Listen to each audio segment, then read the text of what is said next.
अभी आपको खबर दें, मखसूस नशिस्तों से मुतालिक नजरसानी केस इलेक्शन कमीशन ने सुप्रीम कोर्ट में तहरीरी गुजारिशात सुप्रीम कोर्ट में जमा करा दी।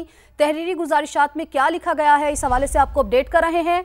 मखसूस नशिस्तों से मुतालिक नजरसानी केस इलेक्शन कमीशन ने सुप्रीम कोर्ट में तहरीरी गुजारिशात सुप्रीम कोर्ट में जमा करा दी हैं। तहरीक इंसाफ ने किसी फोरम पर मखसूस नशिस्तें नहीं मांगी। इलेक्शन कमीशन की जानिब से कहा गया, मजीद कहना था कि 12 जुलाई के फैसले में सुन्नी इत्तेहाद काउंसिल को PTI से बदल दिया गया। मखसूस नशिस्तों की फहरिस्त पोलिंग से कबल जमा होती है। अक्सरियती फैसले में लिखा है कि PTI अदालत के सामने मौजूद थी। इलेक्शन कमीशन की जानिब से यह भी कहा गया। सुहेल रशीद ने हमें ज्वाइन की है। सुहेल, तहरीरी गुजारिशात में मजीद क्या लिखा गया है?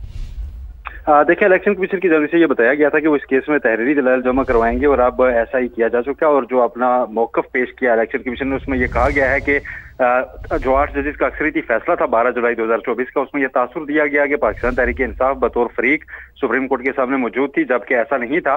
PTI ने कभी भी किसी भी मौके पर मखसूस नशिस्तों का दावा नहीं किया था, ना ही इस्तदा की थी कि ये उसे दी जाए, बल्कि पाकिस्तान तहरीक इंसाफ की जानिब से अदालत के सामने भी ये मौकफ लिया गया था कि ये नशिस्तें सुन्नी इत्तेहाद कौंसिल को दे दी जाए। लेकिन सुन्नी इत्तेहाद कौंसिल के बजाय ये पाकिस्तान तहरीक इंसाफ को दी गई। सुन्नी इत्तेहाद कौंसिल बुनियादी दरखास्त गुजार थी, लेकिन फैसले में उसको बदल दिया गया पाकिस्तान तहरीक इंसाफ से, जो कि आइन को रीराइट करने जैसा था। कोई फरीक जब सामने मौजूद न हो तो उसको ऐसा रिलीफ नहीं दिया जा सकता।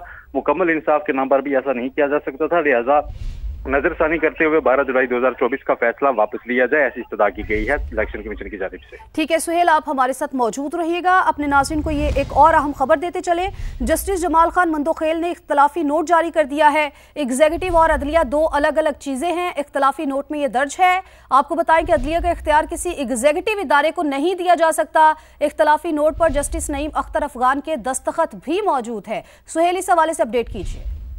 देखें, जस्टिस जमाल खान मंदोखेल और जस्टिस नईम अख्तर अफगान ने 5 जजेस से इख्तलाफ किया था, जिन जजेस ने जब इंट्रा कोर्ट अपीलें मंजूर की थी और मिलिट्री कोर्ट्स में सिटीजन की ट्रायल की इजाजत दी थी। अब इख्तलाफी नोट जो जारी किया गया है, इसमें जस्टिस जमाल खान मंदोखेल ने ये तहरीर किया है कि जो एग्जीक्यूटिव है उसको अदलिया से अलग ही रखा जाता है। और कुरानी और इस्लामी तालीमात में भी यही कहा गया है। हजरत उमर फारूक के दौर का हवाला दिया गया, तो करारदाद मकासद को भी इसमें शामिल रखा गया है। और साथ ये कहा गया है कि जो आईन पाकिस्तान है उसमें भी आर्टिकल 2A में इसको खुसूसी तौर पर शामिल किया गया था कि अदलिया को अलग रखा जाएगा। अगरचे जो आम अदालतें हैं, जहाँ पे इंसानी दहशतगर्दी अदालतें हैं, जहाँ पर आम केसेस चलते हैं, वहाँ पर फैसलों में कुछ ताखीर जरूर हुई, लेकिन इसका ये मतलब नहीं कि जो अदलिया है उसमें सलाहियत नहीं है फैसले करने की, और ना ही इसको जवाज बनाकर मिलिट्री कोर्ट्स को ये इजाजत दी जा सकती है कि वो आम शहरियों का ट्रायल करें, क्योंकि वो एक एग्जीक्यूटिव इदारा है और एग्जीक्यूटिव इदारे के पास जुडिशरी के इख्तियारात नहीं हो सकते।